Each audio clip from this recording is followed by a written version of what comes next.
Colleagues, welcome to this meeting of the Birmingham City Council Audit Committee. I'm Councillor Fred Renrod, the chair of the committee. I'll take us through the agenda. The first item is the notice of recording webcast, and I'm to advise the meeting to note that this meeting will be webcast and live with subsequent broadcasts by the Council's meeting YouTube site, and that members of the press public may record and take photographs except where there are confidential or exempt items.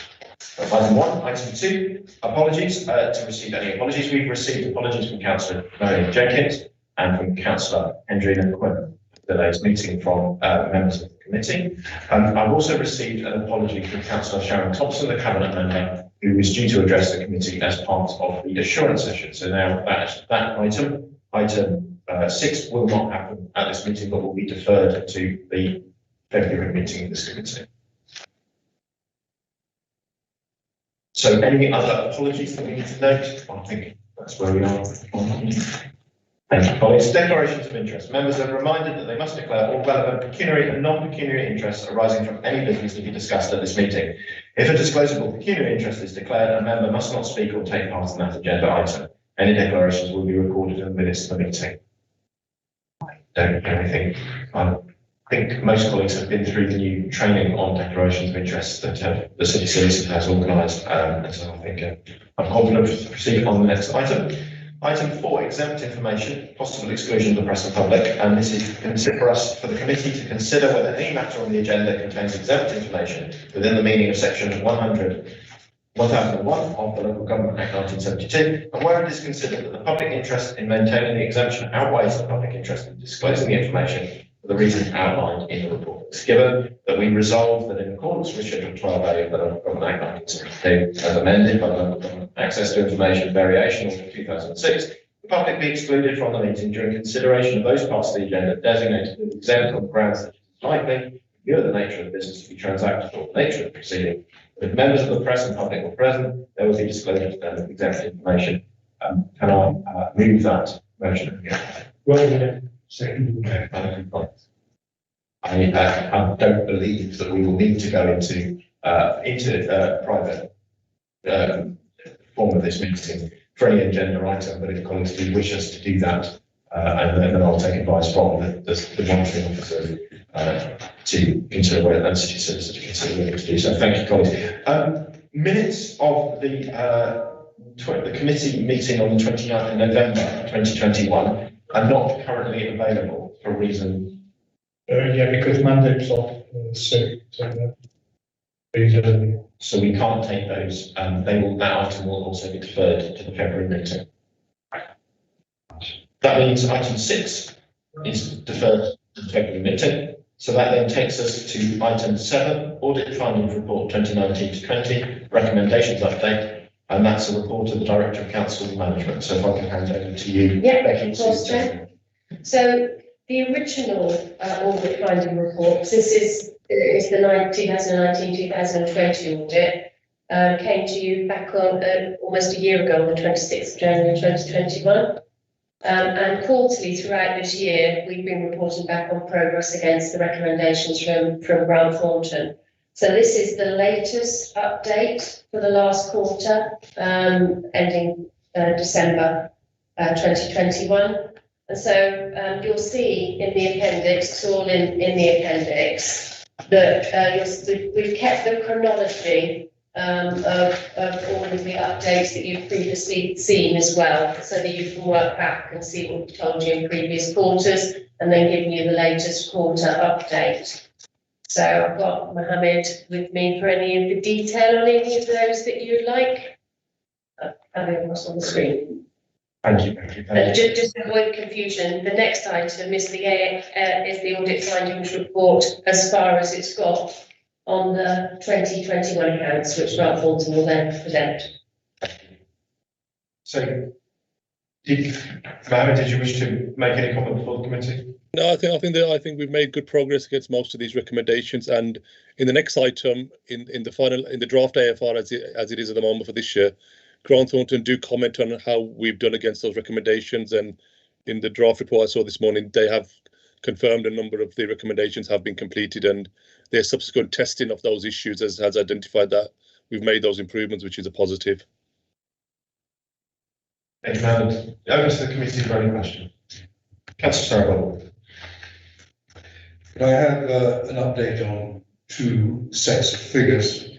Referring, of course, to Appendix 1 and page 5, 4 and 5, which is in terms of the budget position. December 2021, the Q2 financial monitoring report, a forecast overspend is given there. I wonder whether there's any update on that figure of 10.2 million.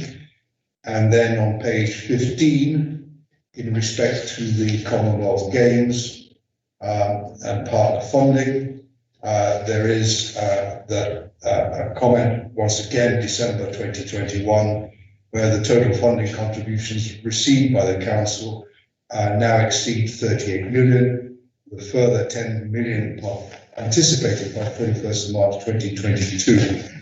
My recollection on that is that there was 25 million pounds to bring in, and I wonder whether I can have an update on whether that figure of 25 million is being realised through the reserve that has been created, or is going to be found by partner contributions coming in at some point if they haven't already come in.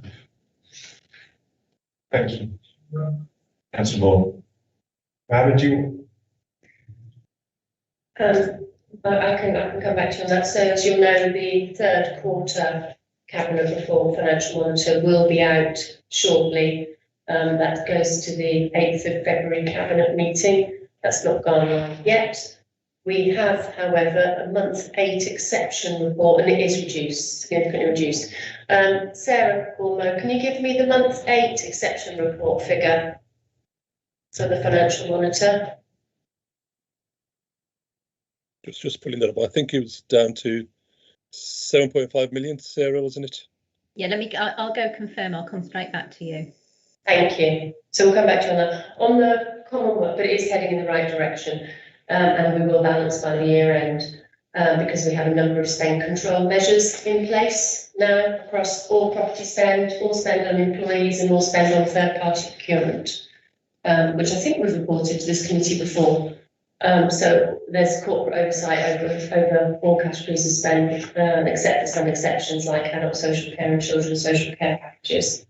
So in terms of the Commonwealth Games, you're absolutely right. There was a £25 million shortfall, and this is capital, okay, coming into the Commonwealth Games, which was meant to be from external partner contributions. So I think it was the Q2 report. We went forward to Cabinet suggesting that 25 million from the capital contingency within the capital programme is earmarked to make good that £25 million shortfall, and that was approved by Cabinet. I believe that was the Q2 report. Sarah, can you have a look at that? It was the July Cabinet report, so it was Q1. So we did it earlier because it was a recommendation from Grant Thornton to make sure that there wasn't a gap on paper in the funding. So we covered that gap, but that doesn't mean that the council isn't actively trying to pursue the 25 million. Perfect. I have the figure now. Yes, the month 8 we were down to 7.5 million, Councillor Ball. From Temple. Projected overspend, and hopefully that will come down more towards the year end. And the Cabinet reports will go live shortly for the 8th of February Cabinet. Thank you. Is there another question? I wonder if it's worth me raising, given we mentioned the Commonwealth Games issue. I received a letter yesterday from the chair of the Finance and Resources Committee based on a discussion I had, was a report that was given to that committee, which I should distribute to members of this meeting, which basically is a summary of their report and an extract of the key things that members may be interested in. Any other questions on this particular item? Okay, that brings us on to 8. 2 minute screens open at the same time, problem. So as we got circular fish this morning, So Chair, yes, it was a late circulated report, and we have the external audit partner, John Roberts, here to present the latest position, I think, John, isn't it? That's right, Becky, and Laurelyn is with me as normal to talk to the detail of some of the more technical areas. And members will note that before Christmas we presented an initial version of this document, which was very much work in progress, with our expectations that we would complete the audit around about Christmas time, and it would be a sort of a smooth run in. I think it's safe to say, and you'll see from some of the detail of some of the issues that we're going to talk to now and highlight for you, that it's been a bit more of a bumpy ride than we would have anticipated, a bit more so than officers would have as well. There are some very technical areas. There are some very sort of quite complex areas, and areas that are new on me, even with my experience as an auditor. So it's been quite a challenging period around Christmas.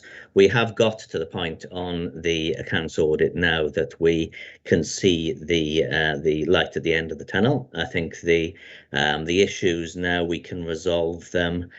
We can work through with officers. Some might require further amendments. Some might require us to take a view and report back to you further as members in terms of the balance of our overall conclusions on the accounts. But we have certainly been working very hard, as have your officers, over the last few months to try and take these issues forward. Part of it, I think, is because of the complexity of asset valuation accounting. Birmingham's asset base, as you would expect, is extremely big and complex, and the more that we audit in terms of the detail of that asset base, the more issues that we have to work through. Now that's a good thing, because over time we're gradually working through the matters of sort of most sort of subjectivity and technical treatment. As I said before, it's a highly technical area, and it is something that is quite common to the audits of large councils across the country, where auditors are spending more and more time challenging in these areas, and actually, identifying more and more issues that are being sort of improved year on year as part of our sort of continuous improvement role. Laurelyn, would you like to just highlight for members some of the key points, please? Thanks, John. I'm very conscious that in an effort to get you kind of the most up-to-date position, this report was circulated quite late, so I'm proposing to kind of run through it in more detail than we normally would, just so the members are aware of the key points within the report.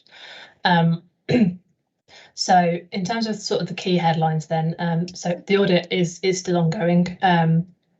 As John mentioned, there's been some it's been less of a smooth process than we were hoping it would be. So there have been some issues and uncertainties that have been identified since the last time you saw this paper, which we'll kind of run through as we go through the report.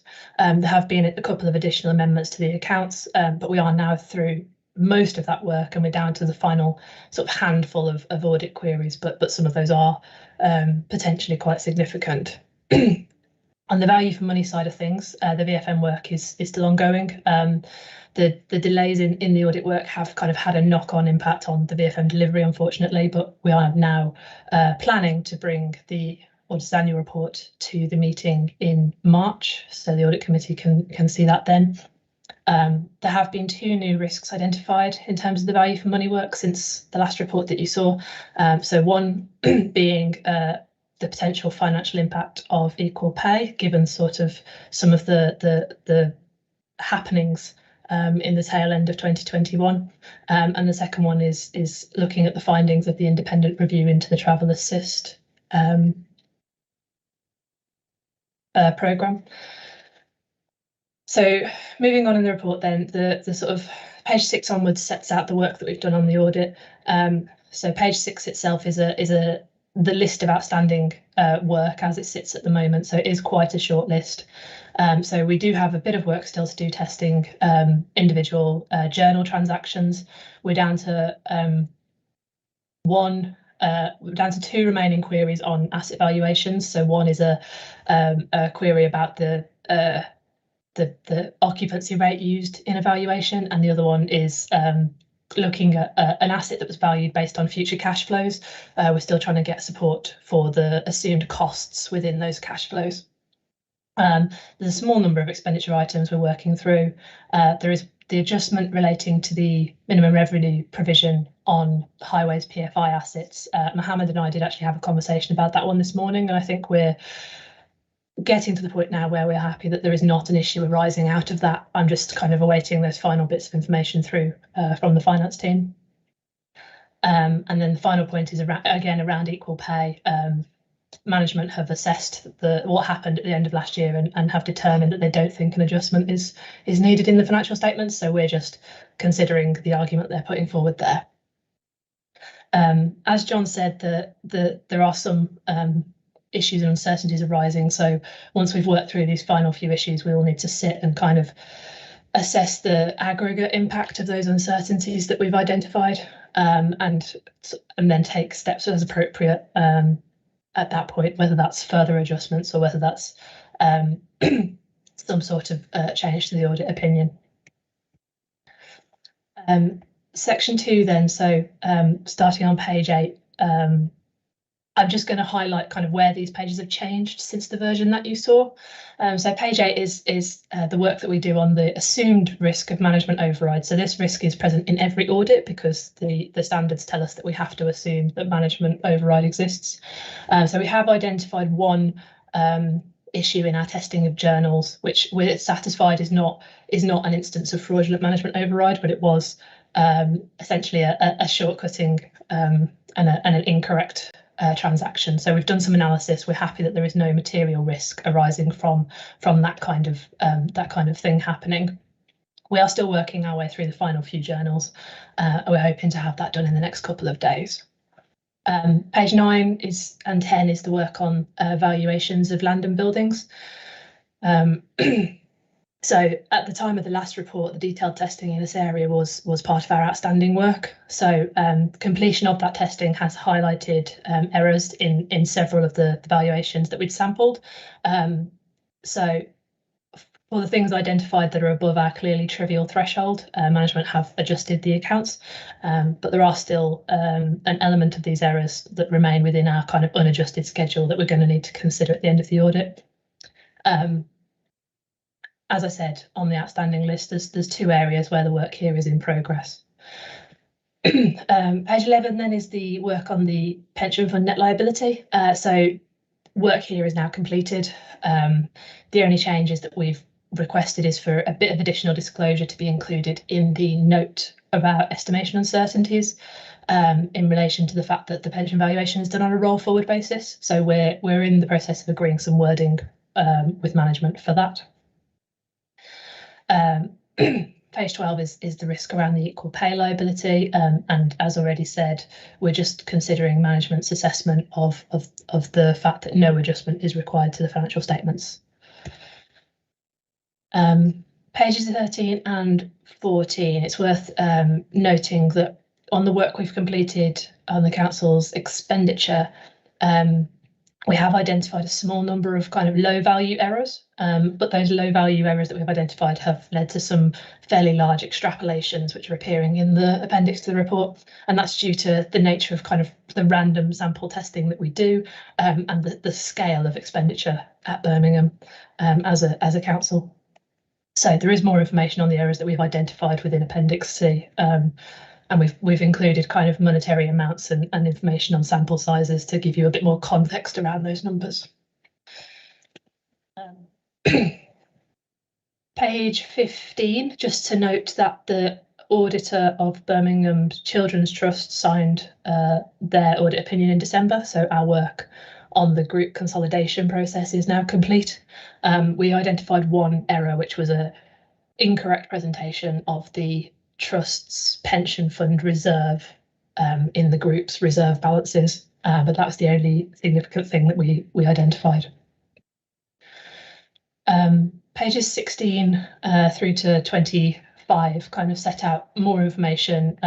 There's nothing new in these pages other than those things that I've already touched on. So I wasn't planning to say much more on those. Page 26 sets out the additional VFM risks that we've identified and the high level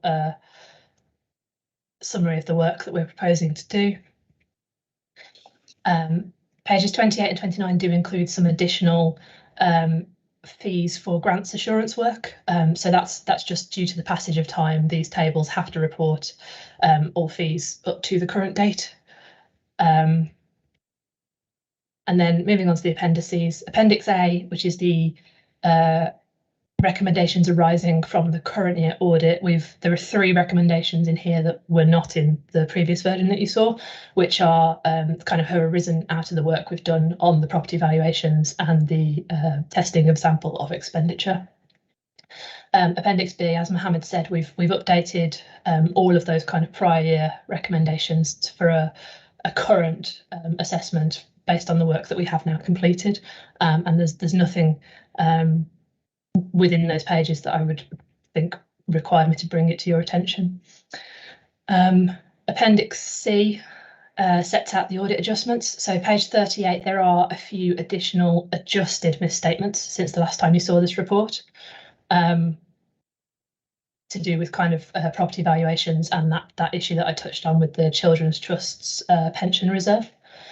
And then pages 40 through 43, this table sets out those errors and uncertainties where the work is still ongoing and we are still just finalising that testing. And these are the elements that we'll have to kind of sit back and consider in aggregate once we've got through the last few bits of work.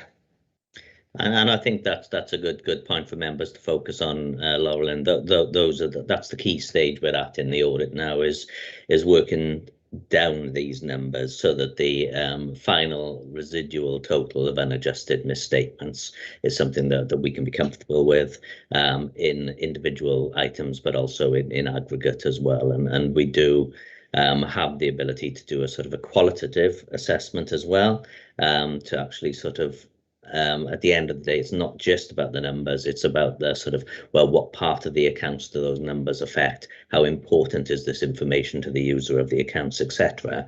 Those are all the sort of the points of thought process that we'll be going through as we resolve this audit down now.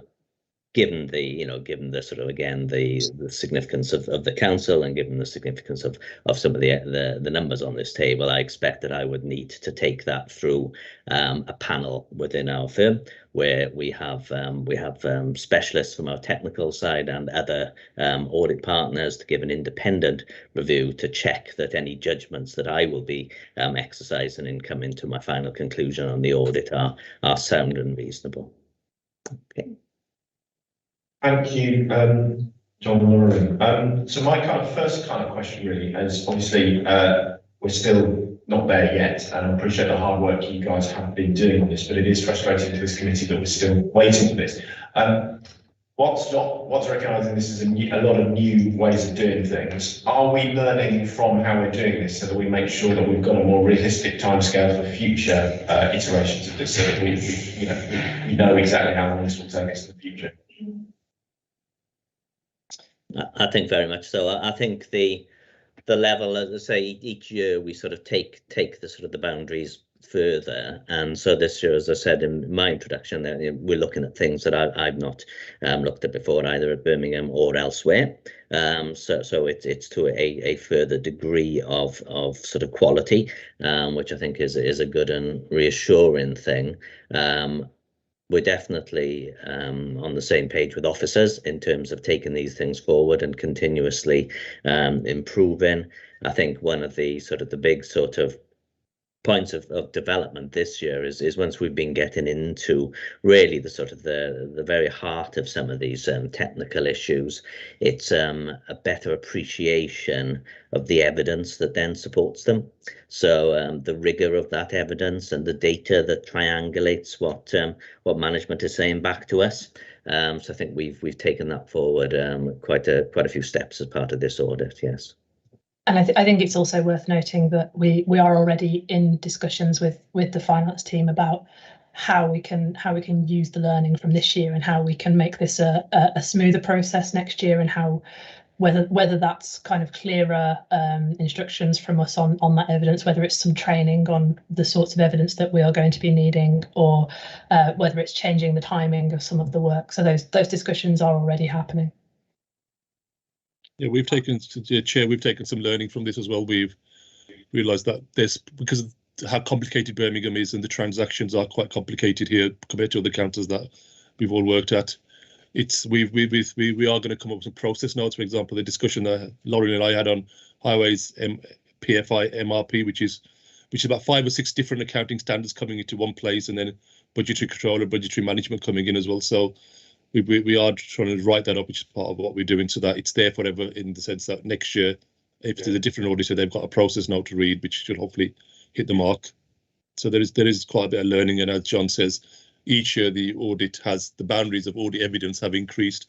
A couple of years ago, auditors would have taken management explanations, or as long as that sounded reasonable, logical, they shouldn't do that anymore. They need to, as John said, triangulate that with evidence and back that up. So that it is a slightly different world to where we were a couple of years ago. Thank you, and thank you, colleagues, for those answers. I do feel that making sure this committee is aware of the realistic approach that we'll be taking in the future, and timescales is really important. As Councillor Paul has been challenged me introduced with any of the other actions of this committee, we do look for response within a timely fashion. So being aware of what those times are is going to be important, and being this committee having the ability to kind of know when things are going to get significantly longer. Would be useful, and I think that's the way that we need to approach next year. Yeah, Chair, just come into this. So I think it's fair to say, John, that you and I have been having some quite tough discussions on getting this over the line, haven't we? In terms of wanting definite plans, and we settled that last week. I believe it was last week, to ensure that we have got a plan that gets us to the March Audit Committee, because this, and I think also, there's lots of learning on all sides. I think also it's fair to say there's a national shortage, isn't there, of resources for all the external audit firms, because the government has suddenly increased the amount of work that external audit have to do by about 60%, and hence the change in fees and everything on the VFM side. And there's only so many potential external auditors out there on the market as well. As well as the learning that we've got from our side. I think that's probably fair, is it, John? It's absolutely fair. It's a recognised national issue, and I think it's, auditors are very much in that spotlight of how they deliver work against their planned programme. It needs to be a partnership between councils and auditors to bring this thing forward. That national recognition is reflected in, there's a government paper that was published just before Christmas, which I can send you the link to, which is a good summary of what the issues are facing the audit and reporting community across the country, and the package of measures that government is putting forward to help to improve this. But it's recognised that it's not it's not by any means an easy issue to fix, and it's certainly not complacency on anyone's part. It's just a very, very tough set of circumstances that we're all facing. No, I know that. Thank you. So just to add to that as well, we've been having some really positive discussions with PSAA. PSAA are the oversight people who do all the framework agreements with external auditors. And there will be a report coming forward to full council on whether we opt in to go for the PSAA arrangement, or whether we go down our own route of tendering for external auditors. There is a national shortage for external auditors. We would be going with the PSAA report route. That's what I'd be recommending to members, because if the main key players can't get hold of the resources, then the others definitely won't be able to. But that's a report still to come, so that's just letting you know.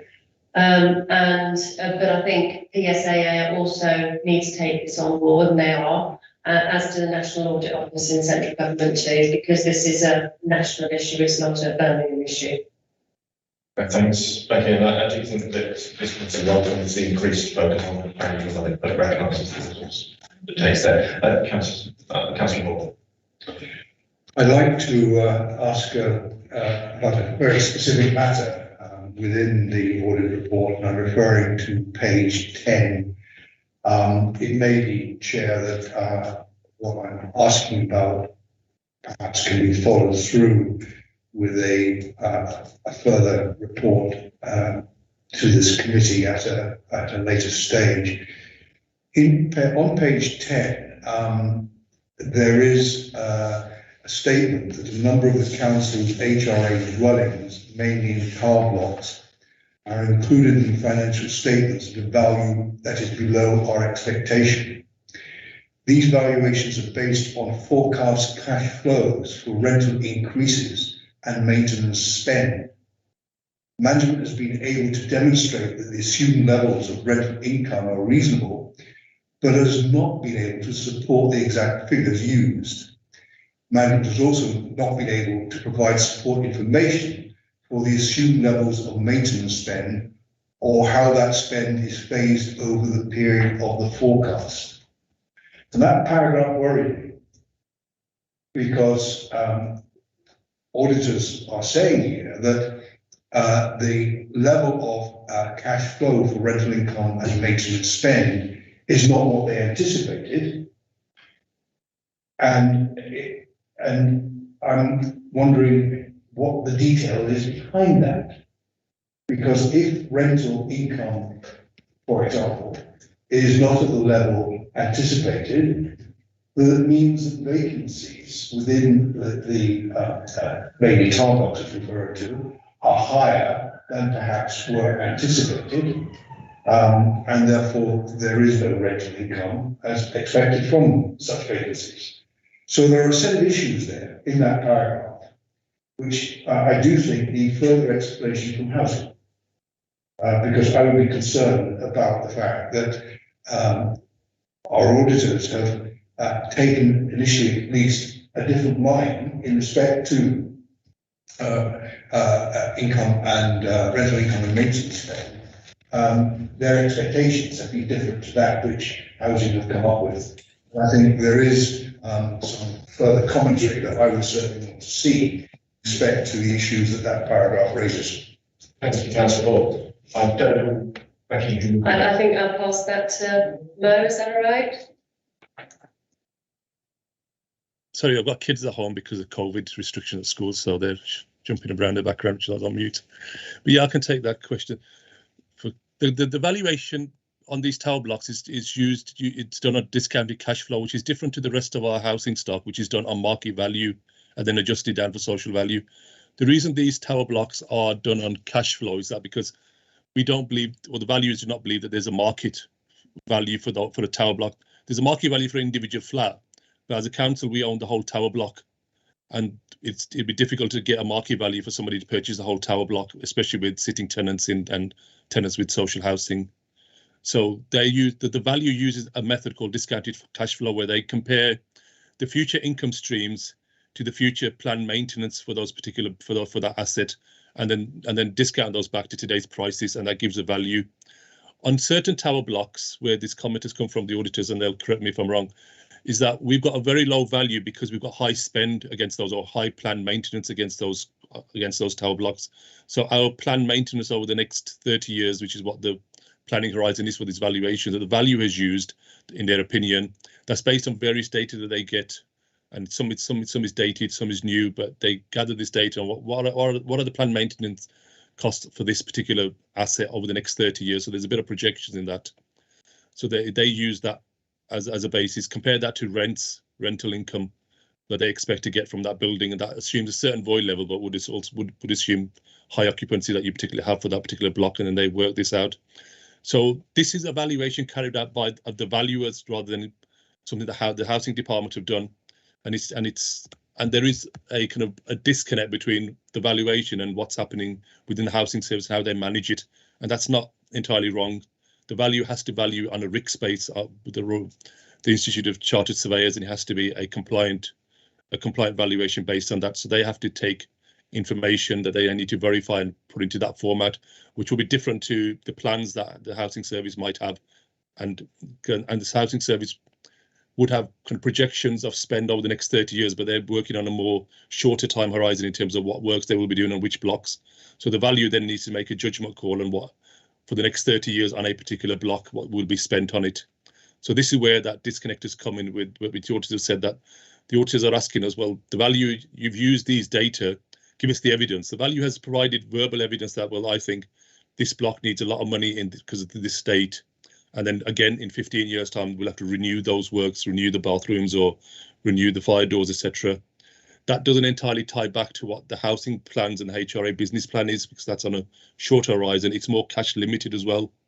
So there's that. So that's how that's hopefully is the comment that the auditors are making, that we're trying to marry those or triangulate those two pieces of information, the valuation information used by the valuer and what the housing plans are as well.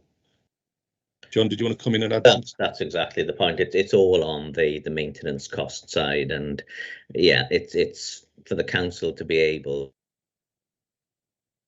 with reference it, as I said before, referencing it back to supporting data or supporting evidence that will triangulate the council's position on this, that we can look at and get comfortable with. At the moment, you know, where we picked it up as an outlier because the maintenance costs were showing a lot higher than our expectation, which was resulting then, if you put the maintenance costs through the valuation model, were resulting in a zero valuation. It was knocking out the valuation benefit of the rental income. So that's what got our valuer alert to this matter. And you know, whatever evidence the council can put forward, it might be sort of benchmarks, it might be sort of industry practice and things like that. We are open to consideration, but at the moment we've just, as Mo said, we've just got this apparent anomaly between what the service is saying and what the valuer is saying. I think the members will know some of the state of some of our tower blocks, especially now with the Grenfell requirements and all the other work that we need to do on those, and to bring them up to a certain standard. One would look at the numbers and say, why don't you just start and knock them down and start again very effectively? But obviously there's non-financial reasons why we need to keep those tower blocks up and everything else, which is what I think it looks odd on paper, but that's where the auditors comment is that they're below the expected value they would expect.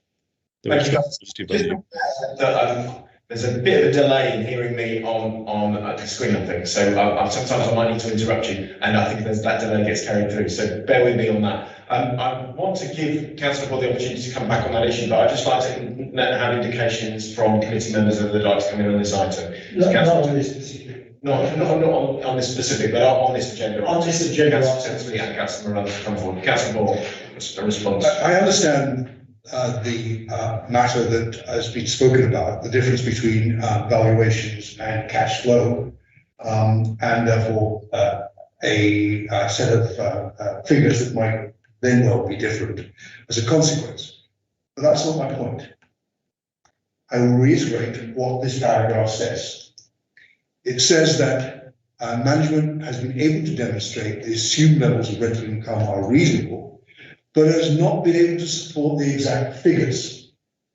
And then it goes on to say, management has also not been able to provide supporting information for the assumed levels of maintenance spend, or how that spend is phased over the period of the forecast.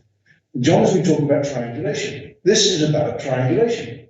This is about management not being able to come up with the information that our auditors have wanted to look at. And the paragraph is quite clear. It says management has not been able to, etc. So, in order to move us forward, I think that can we turn that into a written response, please, to Councillor Paul's point, that the committee can consider at its next meeting. But I do think that does rely on a coherent briefing on that. Not that the responses haven't been very good already, but something that we can really see it clear. Is that okay? Yeah, absolutely. Thank you. Councillor Tilsley. If I may, I'd like to challenge something that Lauren said, and that was over equal pay. It was identified as an issue, but alongside that, in the script, there is uncertainty. I'll challenge it from the point of view of the fact that we are now well past any claims for equal pay.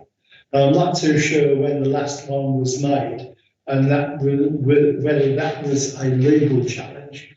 But having that in the accounts with the comment of uncertainty causes me a little bit of concern, given the trials and tribulations that we've all gone through over the whole equal pay issue.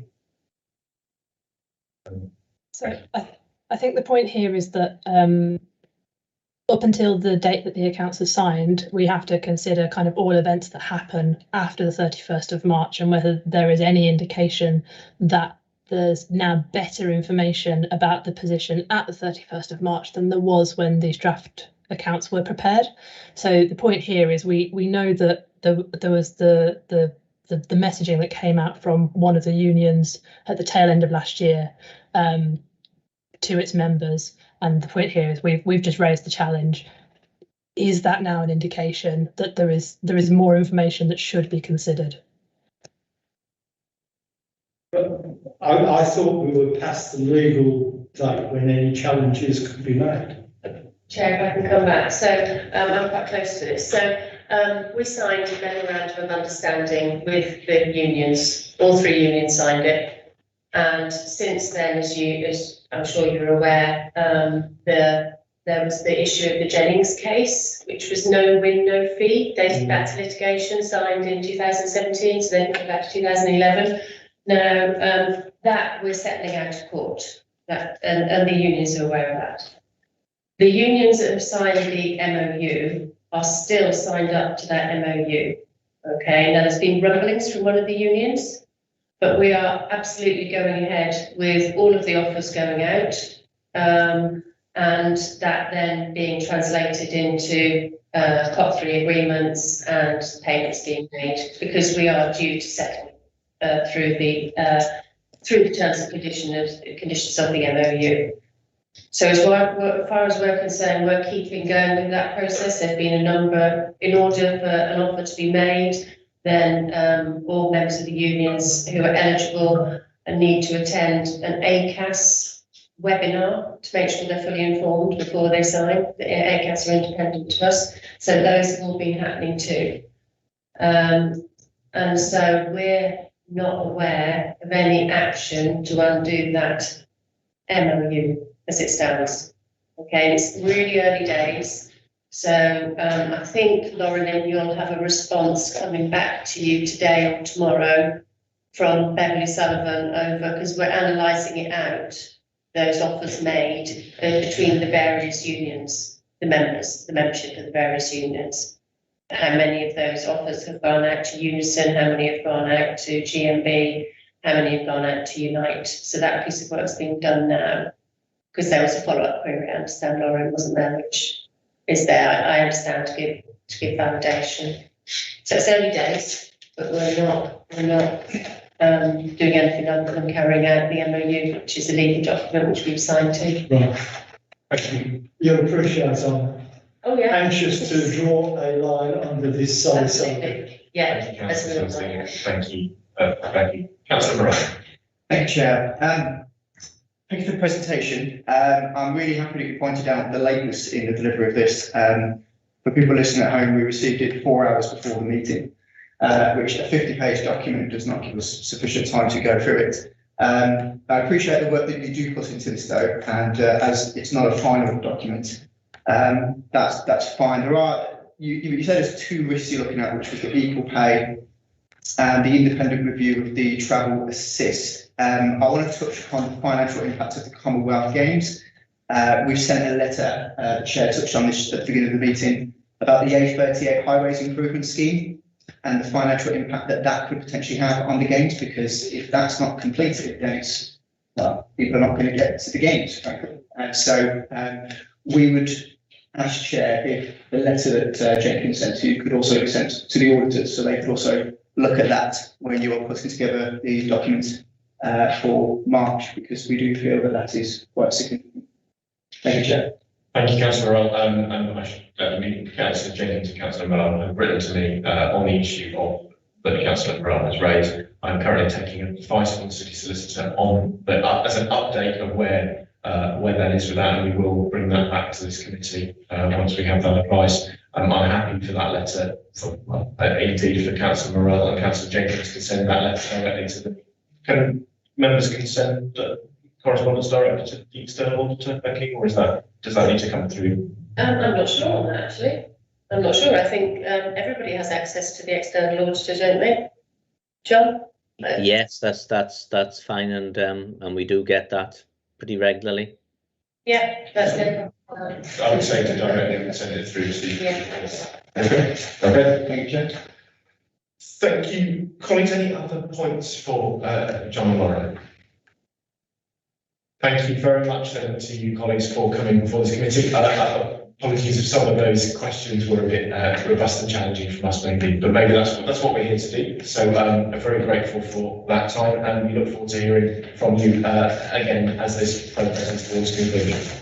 And I think one of the things that we, this committee, would be grateful for, that once we have got to a conclusion, a completed piece of work, obviously you bring that to this committee, but also you do quite a helpful briefing last year to allow members to ask kind of questions for information purposes. I'd be grateful if that was available again. We arranged to do that again this year. Thank you, colleagues. In which case we move on to item 9, the Ombudsman report concerning a complaint about the refuse and recycling service. So this is a report of the Director of the City Operations Directorate. So who am I referring this one to? We should have Darren share, I think, online. Is it because we're... Oh, hi, Darren. Hi. Afternoon, everybody. Thank you. So if you could introduce the report and the findings, and then members will respond. Yep. Okay. So this is a report from the Ombudsman over an issue in Westheath. The Ombudsman followed up a complaint from a resident about returning bins back to a communal bin base at some flats in Staple Lodge Road. There was an issue locally between the local collection team and what they thought the local caretaking crews were doing. That led to a misunderstanding and service failure. I'm not here to defend that. It was wrong. We should have dealt with that. And the Ombudsman identified that it took too long for us to put that right. We then have put that practices back in place. We are working much closer with housing department colleagues. Waste are taking the lead and the responsibility for ensuring those bins are put back. Historically, there was a mixture of housing colleagues putting bins back and waste management teams putting bins back, and that's where the confusion got. But no excuses. We should have, our team should have been putting the bins back. That's now been in place. We are monitoring the situation on a regular basis at Staple Lodge Road to make sure that that doesn't happen again. We have regular meetings with John and his team at all different levels across the service to ensure that we have a much more joined up service between waste and housing. So horrible situation, completely wrong. I can't defend the poor service that everybody got. We have learned from it, and we have now actions in place to prevent this happening again. Thank you, Darren. So my response to this as Chair, first statement really is that, well, as you said, that this is not the service at all that we wish to give to residents of the city. My real concern again is this issue of the passing of blame between two different directorates of the city. We are unfortunately, this is not the first this committee has heard of similar things happening. And members will be aware, it is deeply frustrating when we have when we as councillors approach a service expecting something to be dealt with, to be told that it's not their issue and there's no effort whatsoever to then pass it on to the other directorate. And indeed, when problems like this emerge, it must be so much more frustrating for residents who are living very much in the middle of the failure of service. So I would like to say that this is express my extreme disappointment about this, but I do wonder if there is something where perhaps we need to refer this to the Chief Executive to look at where these issues of disputes between departments have occurred and how we can work out to ensure that these things, that wider learning happens, Becky? I don't know, as the, Becky, Darren, as the representatives of the senior management team on this call. I think, Chair, if I can, there's something about ownership and accountability here. So if you own the main service, you make sure that every other service does their bit, that you own it, you know, and I think that's something, I know that's something that Deborah's pushing really hard, and all of CLT are. So that we don't get this, which was an old culture within BCC. It's changing, but it was quite an entrenched culture, I'd suggest, and I don't know, Darren, whether you would agree with that. So if it's a refuse issue, if it's anything to do with refuse, then Darren clearly owns that. And if there's another area of the council that isn't supporting in a way they need to, Darren calls it out.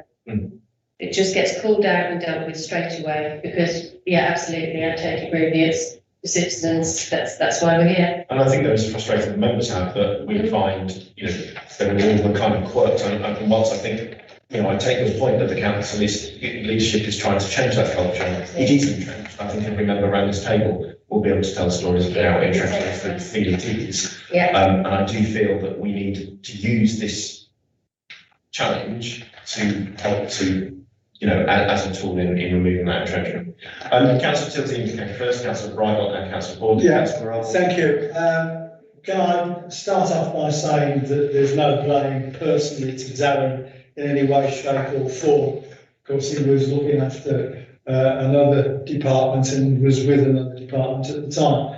I do remember this particular case while I was deputy leader. In fact, we had a video actually taken of the problem between the housing department and fleet and waste management. But as has been said, there are unfortunately ingrained departmental disputes inevitably between fleet and waste management, grounds maintenance and housing departments, and they're very, very good, or have been very good in the past at slipping the rugby ball to each other and not accepting responsibility. But, you know, we had a recommendation and I think it's taken a great deal of time and effort to reach this situation, but there is a learning lesson in it all, and that is for Birmingham City Council to act as well. Thank you, Darren. Thank you, Councillor Tilsley. Councillor Bridle. Yeah, I mean, I think that it goes beyond departments just taking ownership. I mean, this, I think, Darren, that you have been trying to work, haven't you, on getting housing and streets to work more effectively together. And it's been, I mean, I can only observe as a councillor on the sidelines that challenge seems to have been limping along for a very, very, very long time. And I would hope that the corporate challenge team, which I understand now exists at high level, is going to make these changes happen as soon as possible. So I'd just, like to ask really for an update on, and some reassurance that that is going to happen, because it actually is also to do with all the value for money and efficiency side of the council, that if that cross-departmental working was happening, that we wouldn't have some of the messes that we do have in the council. And it's particularly apparent, I think, in Birmingham because of its size. It's so massive, and the the fact that the departments have for such a long time been silos that have worked, completely separately, and have kind of almost, I don't know, have a professional, professional egos that really need destroying. Because if we're going to really be an efficient, modern, effective council, then this is the change that needs to happen.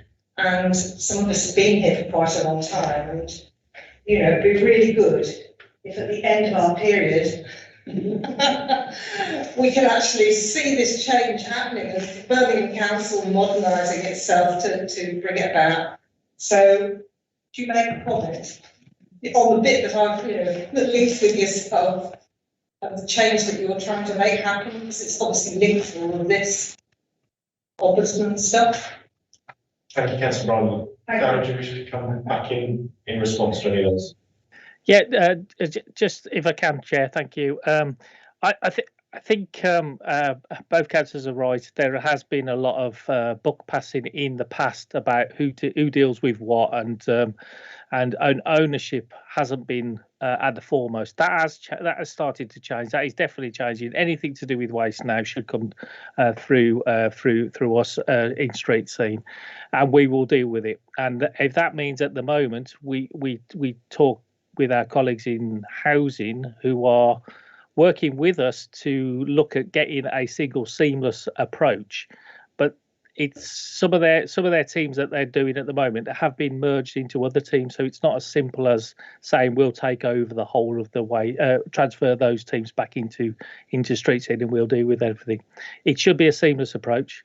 Anything to do with waste should come through street scene, and we will deal with it. And if that means the internals services are spoken to, then we'll speak to them. We'll get the work done, and we'll go back to the residents.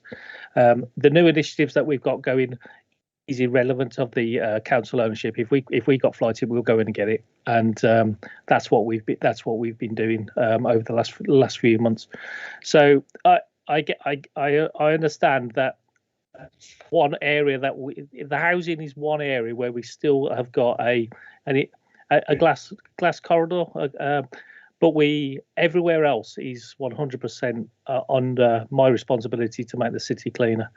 And even in housing, we do work very closely with John, meet colleagues on a weekly basis, and we get updates of how we can, where the issues are from both sides on a daily basis from all colleagues within housing and street scene. So I think we are starting to work together, but I certainly will take responsibility for all the waste in the city. Thanks, Darren. Councillor Ball. 2 points, Chair. The first is to allow Darren the further opportunity, if you like, to state unequivocally the current position. We want the council to resolve this without further delay. Can I hear again from Darren that this particular issue, which is about two groups, waste management on one side and housing on the other, being in disagreement on a particular matter? So can I have an unequivocal assurance that this particular matter has been resolved? I'll get that assurance, and then I would like to pick up on another matter, if I may, Chair. Thank you, Councillor Ball. Darren, to you. Yep. 100% waste are taking the lead. There is no issues between waste and housing. With that, Councillor Ball. Thank you. It is not just housing and waste management silos that we need to be concerned about. There is another silo called highways. And let me give Darren a good example of this. I have an estate in Lakewood, municipal estate. There's been a lot of purchase of those properties, but it's still a municipal estate in the main. I pointed out at the time of a visit by the Mobile Household Recycling Centre that there was a huge pile of rubbish, might have been several metres by several metres and about half a metre high, which needed cleared. Well, that was around October, November. And when we were back in the same area in December, I went back and looked at it, and the pile of rubbish was not half a metre high, it was a metre high, because it had not been dealt with. And then I got the explanation. It was highways land. It wasn't housing land. It was highways land. The reason it was highways land was that there were footpaths that connected the residential properties to the main roads, and therefore the pedestrian footpaths, and that was highways. And therefore it was highways responsibility to clear it. And also I had both waste management and housing, but I was being told that it was highways responsibility. So there is a silo issue here within the council. It has been for a long time, and I'm just giving you another example of how those silos are not just silos which incorporate or engage housing and waste management. We've got another silo partner, namely the highways department. Thank you, Councillor Morrell. I think all of us have similar issues, but I'll take Councillor Morrell's question, but I do think that there is a follow-up request that I think this committee should have with the Chief Executive as a result of this discussion. Councillor Morrell. Thank you, Chair. Just to follow up on what Albert has said, trees as well. You want to get a tree put down, it's either parks, highways or housing, and sometimes street lighting as well. They will pass you from pillar to post and nobody seems to want to take responsibility. And I think as you said, Rebecca, you know, if you break it, you own it. I think if somebody comes to you with a complaint, you should do your best to find out where it is and try and get it resolved rather than just passing it from pillar to post. And Deborah came to our group meeting actually, and she I was very reassured actually with her attitude to this. She very much wants to change that and have a bit more joined up working. And I do hope that moving forward that the council does rectify that, because it's not just waste, it's I think Councillor Morrell, I've got to touch that on. I have to cite examples, and I don't think I will, because I think it's that enough of a given. I think that this committee should write to the Chief Executive requesting a review of joined up working across the council and how residents' complaints, and in particular actually members that complaints on behalf of residents are dealt with when they fall between departments, and how the Chief Executive will introduce a culture of whoever picks up the problem first as a council officer should be responsible for ensuring that that problem is resolved. If they hand it over to another department, they need to be clear that they are handing over that department, and that department, you know, essentially our residents see Birmingham City Council, they don't see Birmingham City Council highways, Birmingham City Council, housing. And I think that this committee should ask for some kind of review to be done, a report to be done on that. So I think if that's okay with council officers, and we'll refer to note that down as a request that I will write to the Chief Executive asking for a review to be done, that we report back to this committee. Is that inappropriate? That is inappropriate within the scope of this committee and should be addressed? Yeah. In which case we will do that on the basis today. Thank you very much to colleagues who joined us for this item. I will move on to the next business. So colleagues are most welcome to stay with us, but they are also welcome to return to their other things they may be doing if they came on this item. Thank you, colleagues. So this moves on to item 10, the risk management update, which is a report of the Assistant Director of Audit and Risk Management. Sarah, you are on the line today, and over to you for that presentation. Thank you very much, Chair.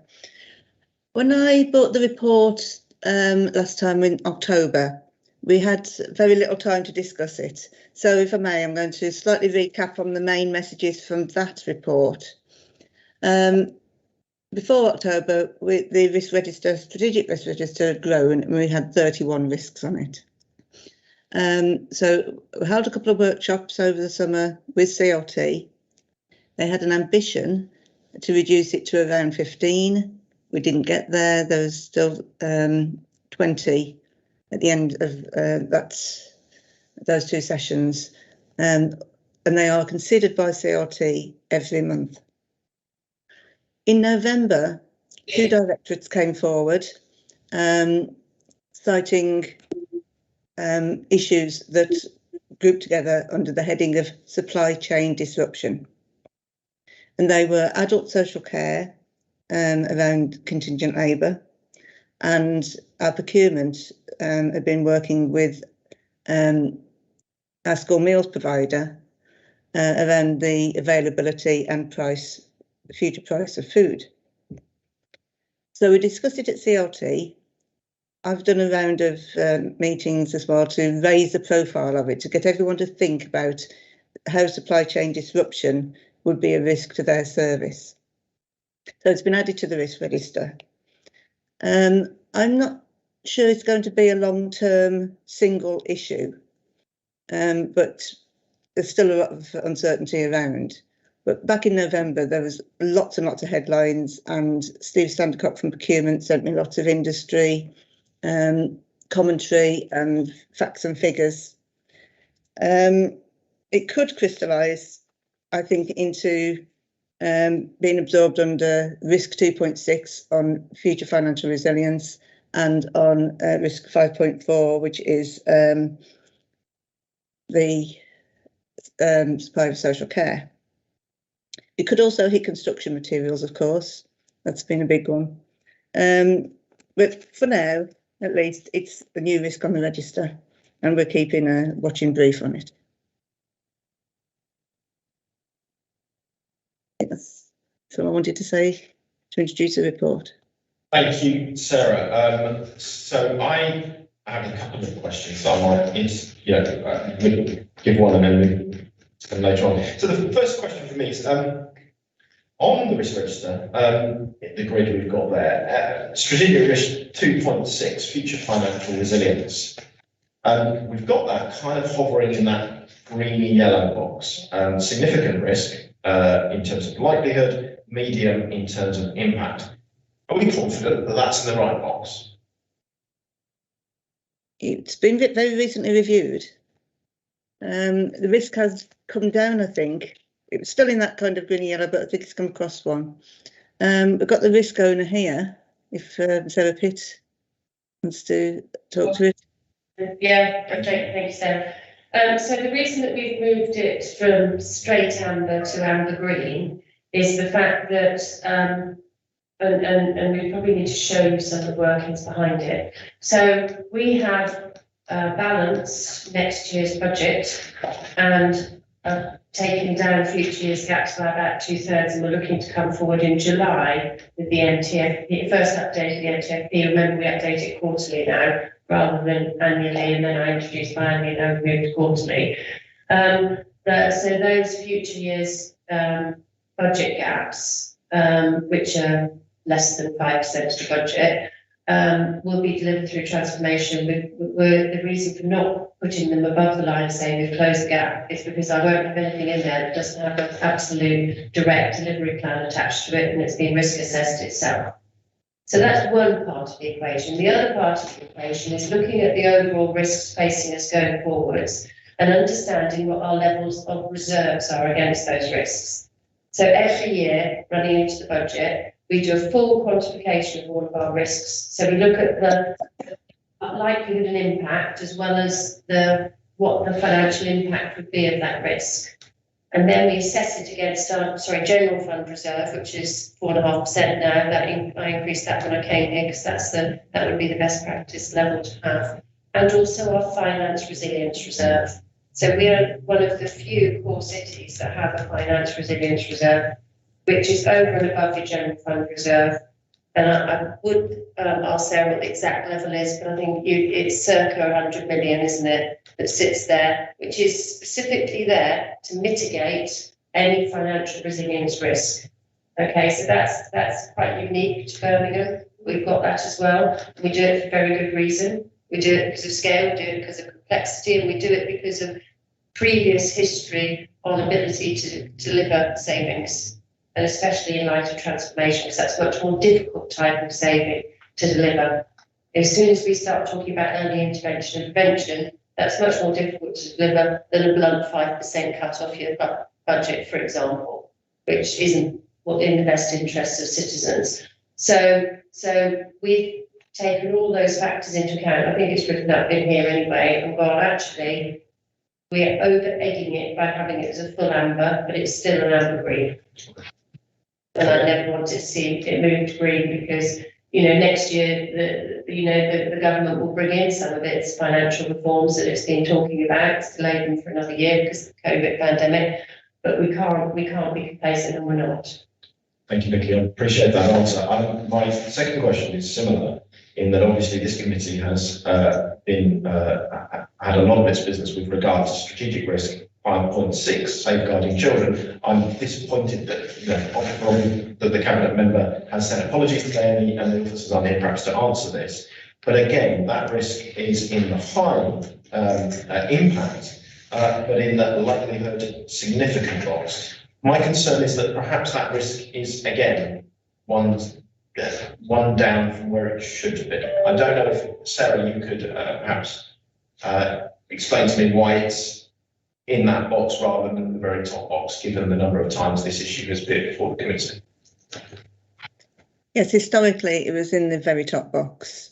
It reduced down when the main children's social care service transferred across to Birmingham Children's Trust. And it probably, sorry Chair, it probably reflects the latest Ofsted reviews results as well. I'm assuming, Sarah, but you'll have more information than me on that. And this might be one that you, Chair, want to bring back to the committee with the relevant officers. Yeah, I think we will make sure that we note that as potentially for ensuring we raise that in the next item. Colleagues, over to Councillor Tilsley. Yes, thank you. Sarah, SR76, which you made reference to, which is the cross-cutting issue on the supply chain. In other activities that I'm involved in, I'm seeing real problems with the supply chain, in particular with capital projects, because there seems to be a shortage of skilled operatives, and particularly from the utilities, who, from my knowledge, are putting all their resources into HS2. And everybody else can go and whistle, it seems. Now, last week at Resources, we noted that the capital programme was behind schedule and was slipping. And I wonder, you've got it as severe, but I wonder whether, as far as the residual risk, whether that should not be severe as well. I wouldn't disagree. I think this is a risk that we're trying to get to crystallise as to where this is going to impact the council. There are mitigations available to us, but where we've got a potential, if we push suppliers too hard, we could push them into insolvency. There's more planning that can be done. So this was one that's directorate by directorate has very different impacts. And it's quite, would we say that strategically it impacts the council in a severe way, but you'd certainly have it operationally at construction projects, supply of labour, food prices. Now, and some of that mitigation is built into next year's budget. I think they've done a more detailed look at potential inflation than would normally have seen. So I think what I'm saying to you is, at a council-wide level, the impact on the council as its biggest entity hasn't been drawn to my attention yet as severe, but individually, below that, it can be. I've raised the issue, Sarah. Thank you, Councillor Tilsley. Any other comments from this item?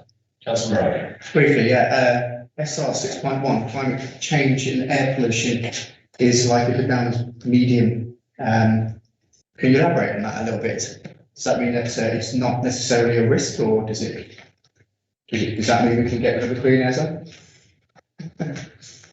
I have to look at the detail of that one. I know that this risk had a lot more actions against it when we were bringing in the clean air zone, because it was all about the risks associated with that big project.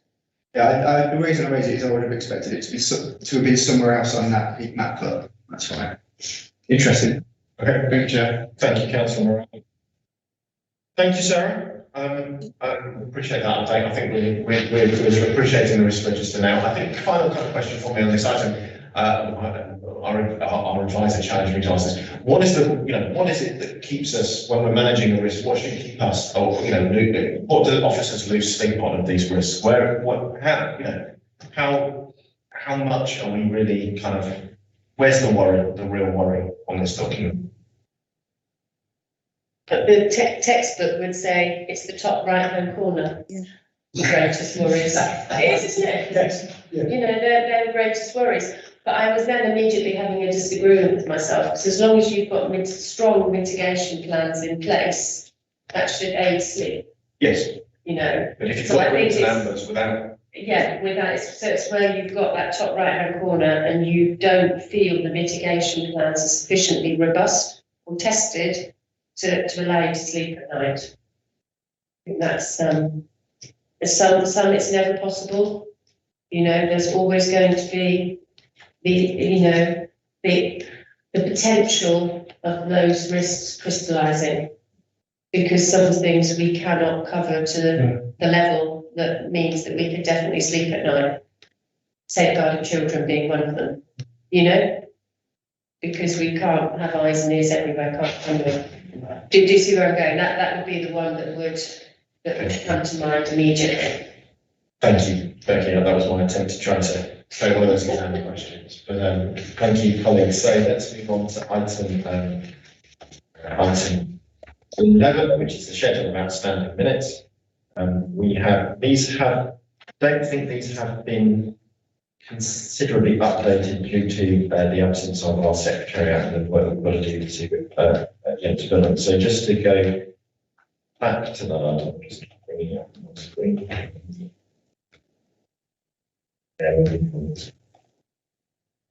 Shutting it.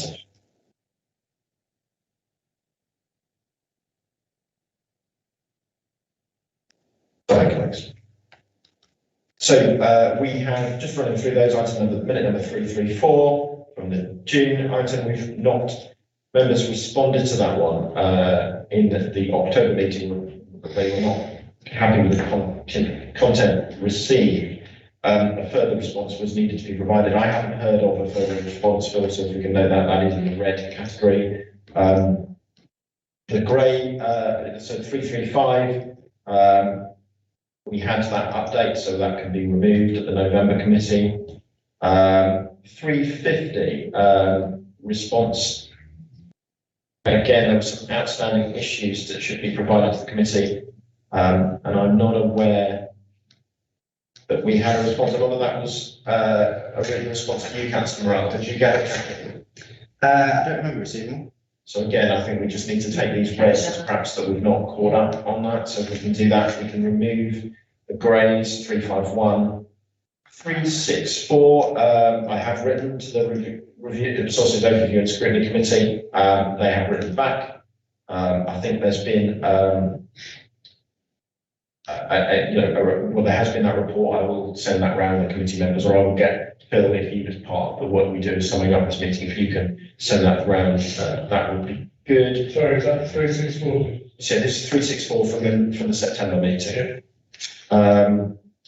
Officers to review the risk and learnings from the CWG partner funding linked to SIFR's work. I think again that's part of this whole work that the scrutiny committee's done.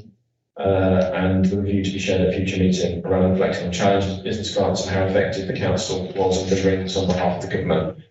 Sarah, I don't know whether you're aware of the progress with regard to that section. That minute 364 from the 9th, from September last year, and part 4. I wasn't sure that we were bringing back a report, because I think Peter Bishop wrote with all the figures. Okay. I can check that back. We'll check that back. I think we've got a number of these that I slightly need to catch up with. 365, that can be removed. 377 from the October meeting. That again needs to be followed up first. So I think apologies to committee members, we need to do a bit of work around this. 379 can be removed. 381, we also need to follow up. So are there any other points that anyone wishes to make on that item? Thank you, colleagues for your patience on some of those outstanding issues on that. Phil, the normal customer practice is that any items that we've agreed as part of our discussion gets added to this list. Okay, colleagues, so I think that then takes us to the date and time of the next meeting. The next meeting is scheduled to take place on Tuesday, 15th of February at 2 o'clock in Committee Room 2, back here in the Council House Extension. Other urgent business, the only council. Can I just comment on the fact that this venue is so much better than the previous venue across the road, both in terms of the ambience, if you like, the heating, but also the sound quality. You can actually feel that you're part of a meeting, I think, whether you're this side of the screen or, if you like, virtually the other side of the screen. So I have a question, Chair. Why did we not come into Committee Room C at an earlier stage? Why did we have to continue with the Midland issue when it was absolutely totally unacceptable for members and officers? Yeah, I think the response to that is that obviously we took the measures that we took. Council Business Management Committee, which I sit on, have been pushing for better arrangement of venues, across party kind of push, and the former city solicitor did significant work on ensuring that we've got better venues. I think there are some of the larger committees that still need to use the BMI in terms of space where we've got, particularly the planning committee, the licensing committee, where we have a number of members in order to meet the pandemic related precautions that were in place, but obviously now that those restrictions have been removed, there may well be a reason to look at that. I do think that with this committee, it's been great to have officers join us virtually. I do think that it would be good, should the Omicron issue continue to be in the current state that it's in, for more officers to be able to join us. Yeah, I wasn't aware that officers were stood down yesterday to not come. That was the advice we were given. And it's always good to see you in the flesh. Well, no, but people were told not to come. Oh, I I obviously didn't get that message, which is we're grateful, but we do hope that colleagues will be able to join us at the February meeting. Thank you for that. Yes. Other urgent business at next week's full council, we have the annual report of the Audit Committee to that full council.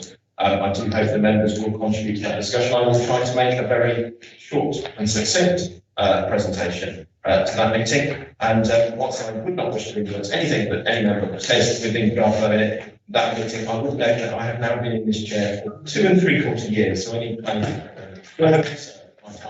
on this chair would be greatly noted. Thank you.